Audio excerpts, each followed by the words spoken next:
હિંમતનગરથી 17 kilometre દૂર ખેડાવાડા ગામ પાસે 1000 વર્ષ કરતાં પણ વધારે જૂનું શ્રી ધારેશ્વર મહાદેવનું મંદિર આવેલું છે.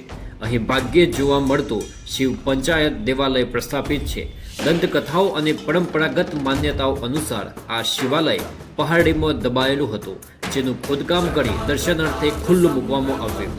ઇતિહાસકારોનું એવું માનવું છે કે આ મંદિર 7મા કે 8મા સૈકામાં બંધાયેલું હોવું જોઈએ, જેની કલાકારી જોતા સોલંકી યુગના મંદિરોને મળતી આવે છે.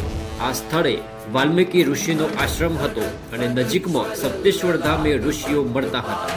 સાબરમતી નદી કિનારે 108 દેવાલયો પૈકીમાંનું આ એક શિવાલય છે તેવું પદ્મ પુરાણમાં ઉલ્લેખ છે અને મંદિરના ઉપરના ભાગમાં શ્રી ભૂતેશ્વર મહાદેવનું મંદિર આવેલું છે.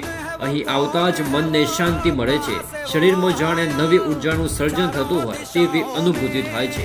તમે પણ મહાદેવના ભક્ત હો તો કમેન્ટમાં હર હર મહાદેવ લખવાનું ભૂલતા નહીં અને આ વિડીયો એવા લોકોને મોકલી દો જેની સાથે તમે અહીં જવા માંગતા હો. जरा ये विचित्र माया